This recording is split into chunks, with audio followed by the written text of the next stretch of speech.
Grayson Avery's 6-year-old daughter was seconds away from melting down in front of a bus stop full of strangers, and all he had to distract her was a half-eaten granola bar and a sock puppet made from his own sock. "Daddy, I'm cold," Violet whined, tugging at his worn-out flannel sleeve, her little face scrunched and pink from the wind. Grayson crouched beside her, tugging his sock off right there on the sidewalk, slipping it over his hand with a dramatic gasp. Did someone say, "Cold, this is a job for Super Sock"? Violet blinked. Super Sock. "Defender of freezing toes and chilly noses," he said in a deep, heroic voice, waving the makeshift puppet near her face. "Here to save the day." A soft laugh broke through the air behind him. It wasn't Violet. It was from the woman sitting alone at the end of the bench, head tucked low under a black wool coat, hands clenched in her lap like she was holding herself together by a thread. Grayson looked over, surprised. She looked surprised too, like the laugh had escaped her without permission. Then she looked away quickly, wiping at her eyes with the heel of her hand. "Sorry," she murmured, voice raw. "Don't mind me." Violet climbed onto the bench beside the woman, completely oblivious. "That's my daddy," she said proudly. "He's funny." The woman managed a faint smile, eyes still shiny. "He is." Grayson cleared his throat and sat down on the other side of Violet. "Sorry about the circus act," he said. "Desperate times. Miss Violet here was about to declare war on the wind." "I liked it," she said softly. "It's been a while since I laughed." He studied her face. She looked young, maybe early 30s, but something about her seemed older. Tired, like she hadn't slept in days, her eyes were red but not from the cold. Grief clung to her like perfume. "I'm Grayson," he offered gently, "and this little bundle of sass is my daughter, Violet." "Holland," she said after a moment. "Holland Carter." "Nice to meet you, Holland." She hesitated, then added, "You too." The bus rumbled up the street, ancient and groaning like it hated its job. Grayson stood and offered Violet his hand, but she didn't move. "Can we sit with Holland?" she asked, looking between them. Grayson glanced at Holland. "We're headed downtown, you." She nodded, "Same." He tilted his head toward the doors. "Then we're bus buddies." They sat together in the back, Holland by the window, Violet between them.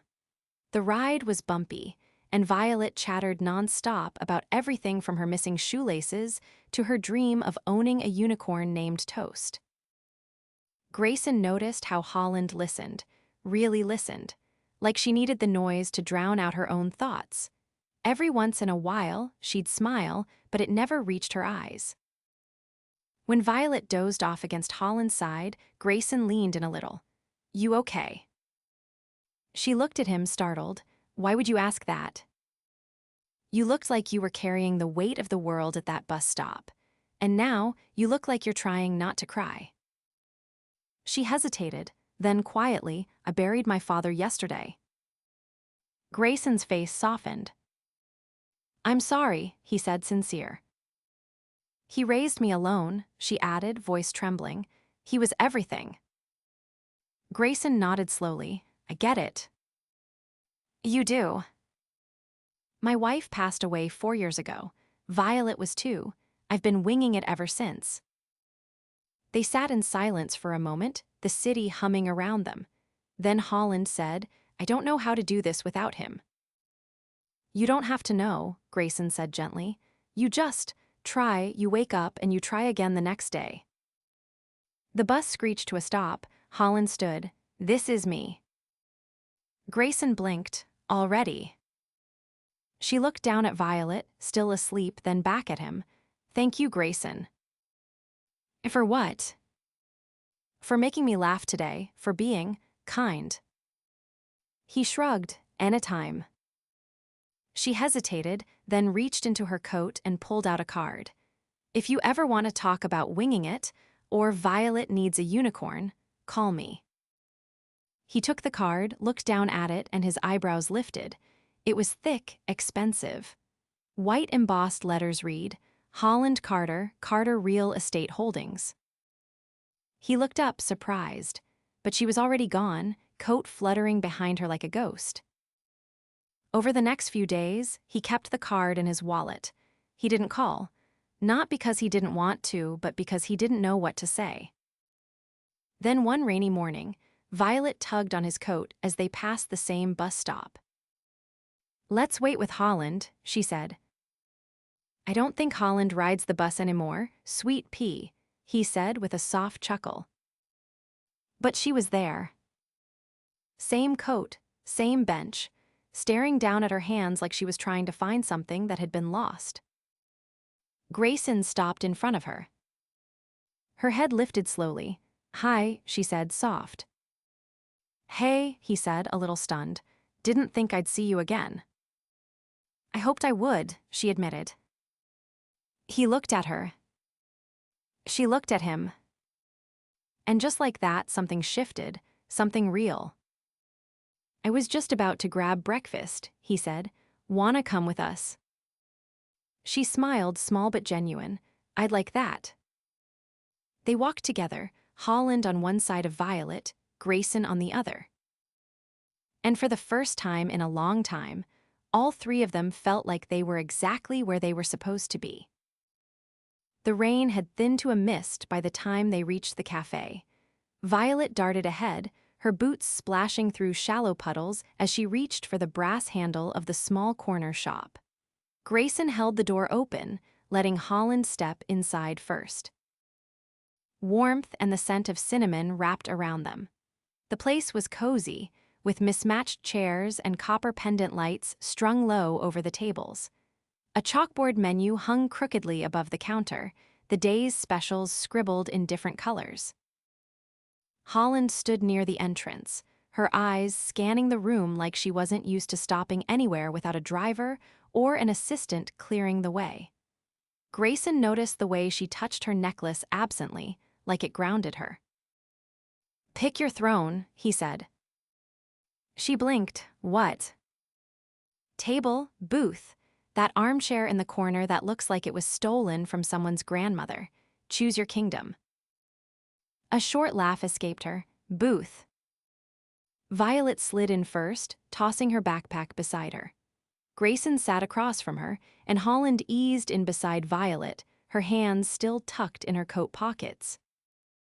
A waitress approached, sharp-eyed and efficient. "Coffee, tea, or something with whipped cream the size of your head." Grayson glanced at Holland.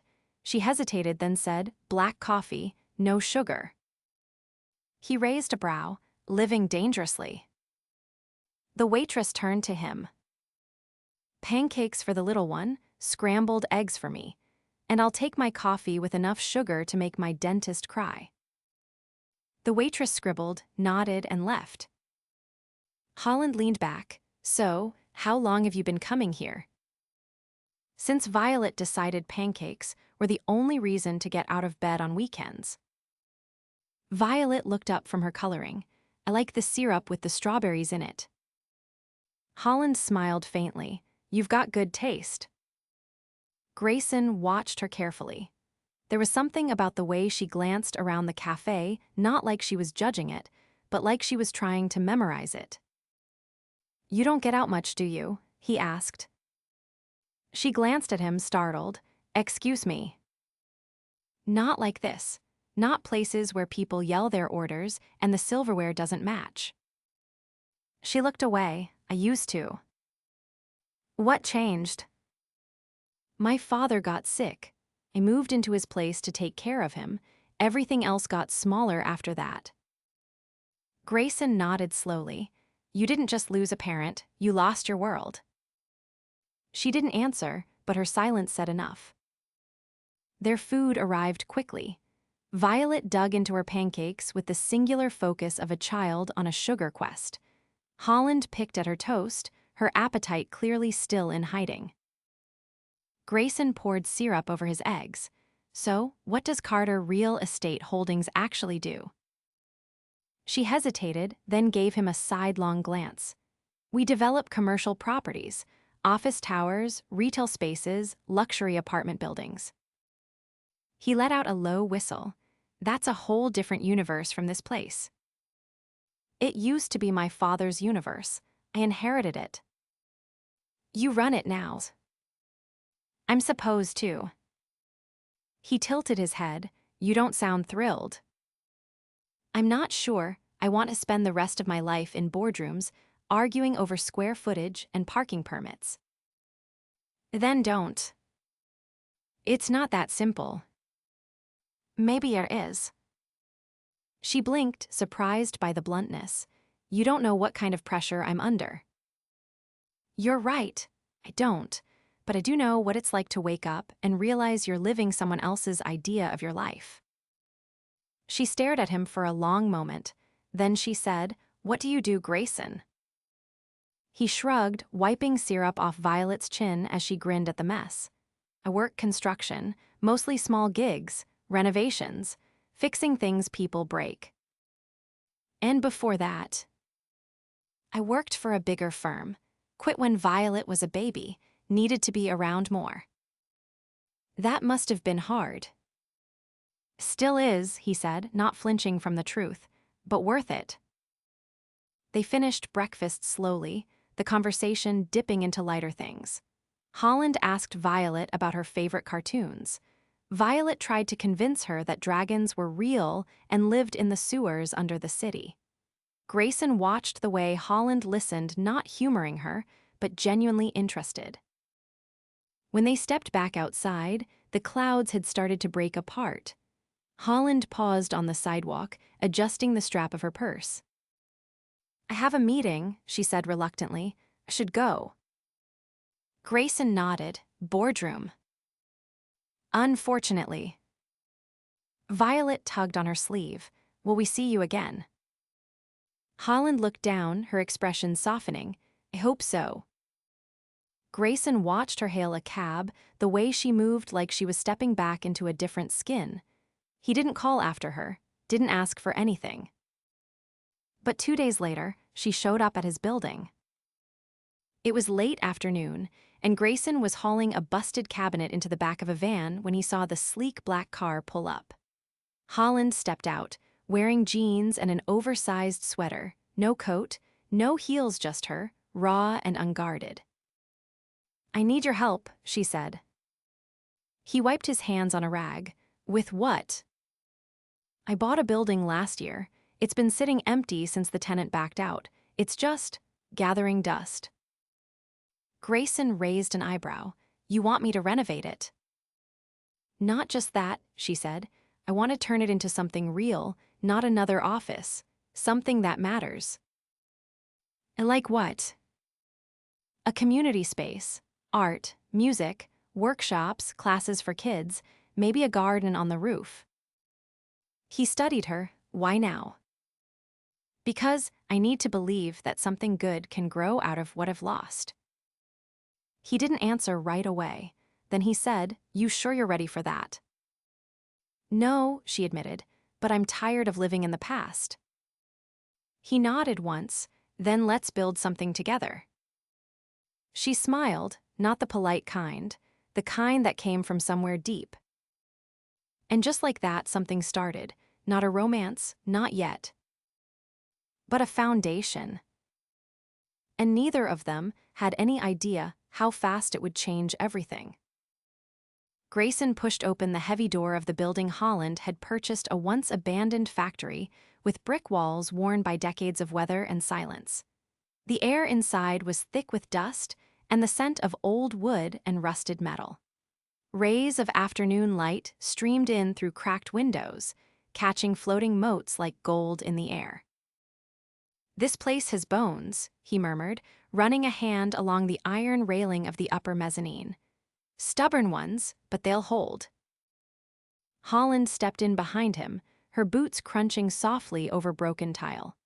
Her gaze traveled across the vast, empty space, high ceilings, exposed beams, a forgotten skylight overhead that framed the sky like a painting. I used to come here when I was a teenager, she said, her voice quiet. My dad leased it to a local artist collective. He thought it was a waste of space. I thought it was the only honest place in the city. Grayson turned to her. You're really doing this? She nodded, though uncertainty flickered behind her eyes. I've already filed the paperwork to convert the zoning. I want to use the second floor for community workshops. The main space could be for events, and the rooftop. She hesitated. I want a garden, the kind that doesn't care who you are when you walk through it. He studied her for a long moment, then nodded. I'll bring by my team tomorrow. We'll need to reinforce the flooring before we can do anything else. I'll cover the cost, she said quickly. I assumed you would, he replied, but we still do things my way. A flicker of amusement crossed her face. Direct, like that. He stepped toward her. You can't build anything worth keeping if you're only half in, Holland. If we're doing this, you need to show up, not just with checks. She met his gaze. What if don't know how? Then you learned. A gust of wind rattled the windows, and she looked up at the ceiling, lips pressed together. Haven't told anyone about this yet. Not my board, not my lawyer. No one. That why you're scared? He asked. She turned back to him. I'm scared because the last time I tried to build something without my father's blessing, it blew up in my face. What happened? I invested in a youth center in the South End. The board vetoed it, called it bad optics, said it would tank our quarterly projections. He frowned. You let them shut it down. No, she said. I fought. I lost. Grayson stepped closer. You're not your father, Holland. You don't have to do things the way he did. I know, she said, but her voice was tight. People expect me to. They see my last name and assume I'll behave. Stop giving them what they expect. She looked at him, something raw and real flickering in her expression. Then a small voice called from outside, muffled through the door. Daddy. Grayson turned quickly, pulling it open to reveal Violet holding a paper bag almost the size of her torso, her cheeks flushed from the walk. A teenage girl stood beside her, earbuds still half in, offering a sheepish wave. Sorry, the girl said. She insisted on delivering lunch herself. Grayson grinned and took the bag. Thanks, Ivy. Violet wriggled past them and into the building, her eyes wide. Whoa, is this a castle? Holland crouched beside her. It's going to be a place where people come to create. Violet tilted her head. Can I paint a dragon on the wall? Grayson raised an eyebrow. Maybe in the bathroom. Violet beamed and wandered off, exploring with the curiosity of someone who saw magic in cracked tiles and chipped paint. Holland stood, brushing her hands on her jeans. She's incredible. She keeps me human, Grayson said. They walked to the far wall, watching Violet spin in a dust cloud of light and shadow. She reminds me of who I used to be, Holland said. Grayson glanced at her. Who was that? Someone who believed the world could still surprise her. He didn't say anything, but the silence between them deepened into something heavier, something unspoken but understood. Later that week, construction began. Holland showed up every morning, sometimes in a blazer and heels, other times in sneakers and a ponytail. She brought coffee for the crew, asked questions, took notes. She got her hands dirty literally hauling wood, sanding frames, helping Violet plant herb seedlings on the rooftop in mismatched pots. One afternoon, Grayson found her alone on the scaffolding, staring out over the city skyline. You okay? He asked. She didn't look at him. My board found out.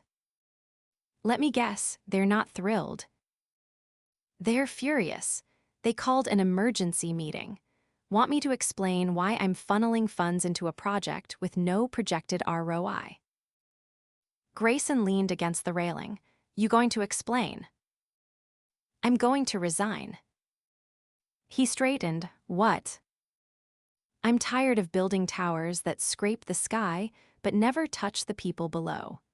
I'm tired of pretending my life is only valuable if it makes someone else richer. He watched her for a long beat. You sure?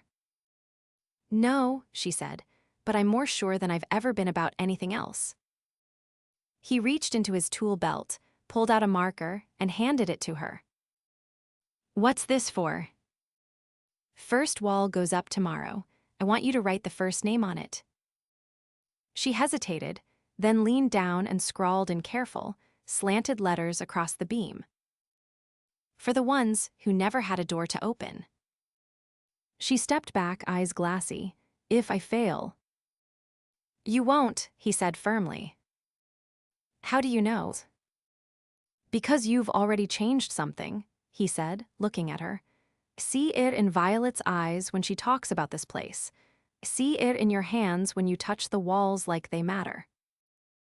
She was quiet for a moment, then said, I never thought I'd feel something again after losing him. I thought I'd be numb forever. Grayson stepped beside her, their shoulders nearly touching. You're not numb now. No, she said softly, I'm not. And for the first time, she didn't look like a woman on the edge of breaking. She looked like a woman ready to begin. Neither of them said what was shifting between them.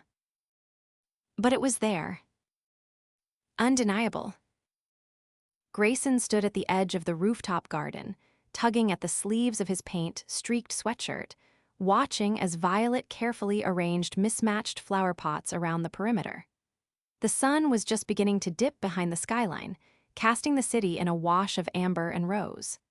The air smelled like basil and lemon thyme, freshly watered and eager to grow. You missed a spot, Holland said as she joined him, pointing to a corner where a lone pot of rosemary looked slightly neglected.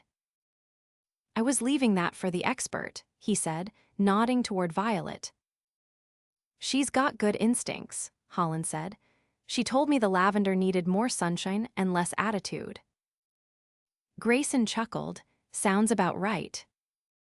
They stood in silence, watching Violet hum to herself as she adjusted a bamboo trellis.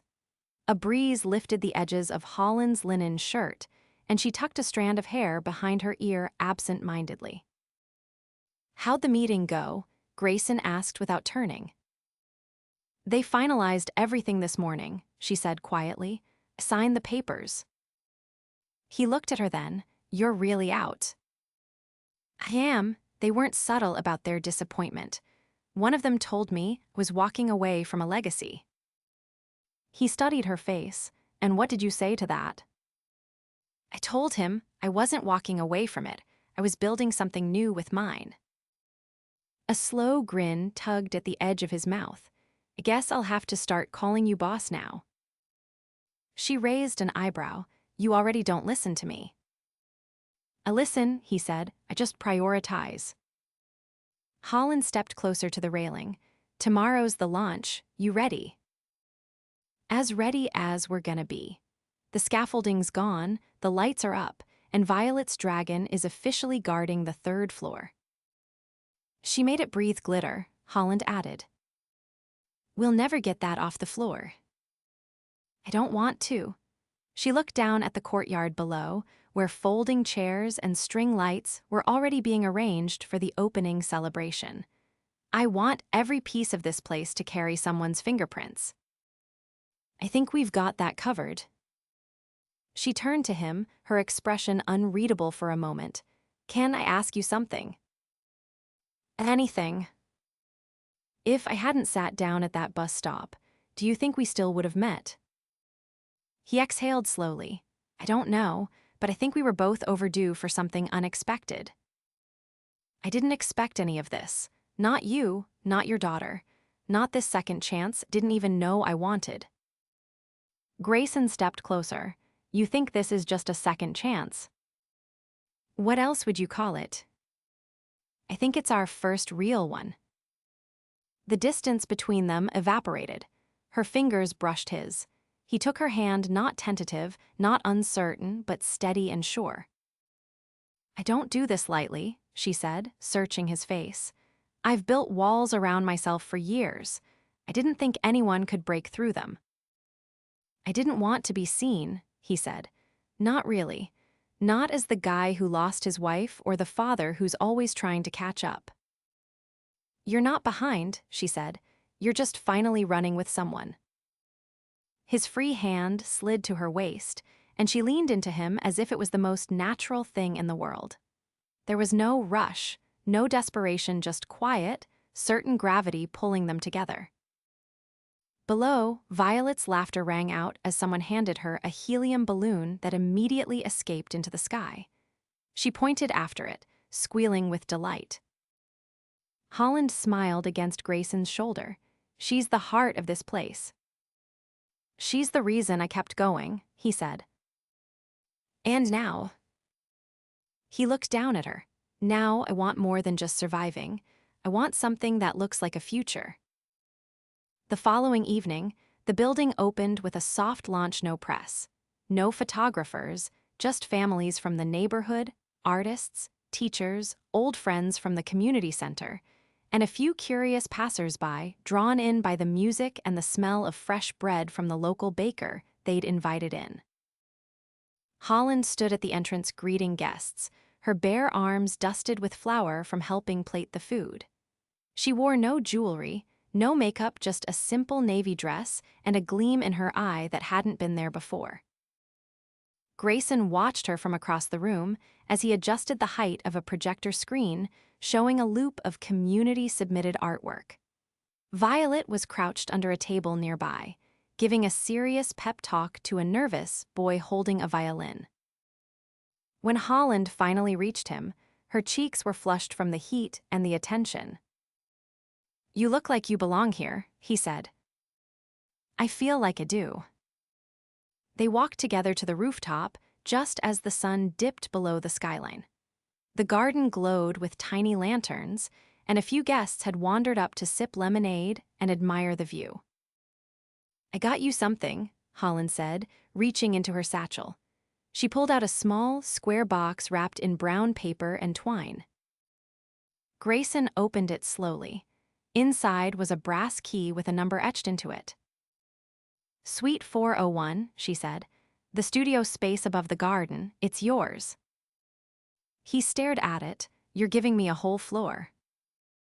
You've already filled it with purpose. Might as well make it official. He closed the box and looked at her. I didn't expect this. That makes two of us. I don't have anything to give you, he said. You already gave me the one thing I didn't think I'd find again, she replied. Laughter. Grief made my world silent. You broke that silence. He reached for her hand. You gave me something too. What's that? You reminded me I'm allowed to want more. The rooftop quieted around them as the last guest drifted downstairs, leaving only the sound of distant music and Violet's footsteps pacing the garden path below them. Holland looked up at him. Are you scared? Terrified, he said, but it's the good kind. Then let's be scared together. He kissed her then, not with hesitation or apology, but with certainty. The kind that comes from knowing you've finally arrived not by accident, but by choice. And below them, the building stood tall and alive, filled with color, music, and laughter. Not a monument to wealth or legacy, but to something far more enduring. The courage to begin again. The last of the folding chairs had been stacked, the string lights dimmed to a soft glow overhead. Grayson leaned against the back doorway of the courtyard, watching Violet twirl in her socks on the smooth concrete, her dress fluttering as distant music filtered through the open windows of the building they'd brought back to life.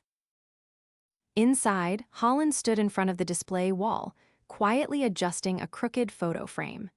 It was a candid shot Violet with her hands covered in paint, laughing, a splash of orange streaked across her cheek. Holland's fingers lingered on the edge of the frame, as if steadying herself. Grayson walked up behind her. You're still working. She turned slightly, just making sure everything's perfect. It already is. She looked at him, but something in her expression had shifted. "My father's lawyer contacted me this morning," she said. "Apparently, there's one final asset he left behind, a property in the Hudson Valley. He bought it when I was a teenager but never told me." Grayson folded his arms. "What kind of property?" "An old vineyard, abandoned, the deed's in my name now." "Any idea why he kept it from you?" She shook her head. Maybe he was saving it for something, or maybe he didn't think I'd care. "Do you care?" "I don't know," she said, "but I want to find out." He stepped beside her. "You think maybe it's time to stop fixing what he left behind and start building what you want?" She hesitated. "That's the thing, I don't know what I want anymore. Everything's changed so quickly." Grayson tilted his head. "Do you regret any of it?" "No," she said, "not a second." He reached out, tucking a strand of hair behind her ear. "Then maybe that vineyard's not a mystery. Maybe it's your next beginning." She looked at him, eyes searching. "Would you come with me?" He didn't answer right away. Instead, he looked past her, through the window, where Violet had now flopped onto her back, staring up at the fairy lights above. "My roots are here," he said, "but maybe it's time they spread a little." Holland's voice dropped. "What about Violet, her school, her friends? She has a life here." "She also has a father who wants her to know what it looks like when people chase what matters," he said. "And if you're in that vineyard, I know exactly where I want to be." She blinked, her mouth parting slightly. "You'd leave all this?" "No," he said. "I'd expand it. The name, the mission, it doesn't have to stop at city limits." She smiled slowly, something deeper settling into her. "We could turn the property into a retreat space. Art residencies, family programs, something honest, something with room to breathe." He nodded. "You've already made one place bloom. I have no doubt you could do it again." From behind them, Violet appeared at the entrance, barefoot now, holding a small cup of dirt in both hands. "I found a sprout," she said proudly. "It's growing." Holland crouched. "What are you going to do with it?" "Plant it somewhere new, so it can get big." Grayson rested a hand on Holland's shoulder. "Seems like we've got a new mission." 3 weeks later, they arrived at the vineyard. The estate had long been left to the mercy of time. Vines snaked wildly across the fences, the old farmhouse sagged at the corners, and the barn leaned like it was mid-whisper. But the air was clean, the hills rolled wide and endless, and the soil underneath held promise. Holland walked the perimeter with Violet following close behind, barefoot in the grass, while Grayson measured beams in the old barn, his pencil tapping against the edge of a clipboard.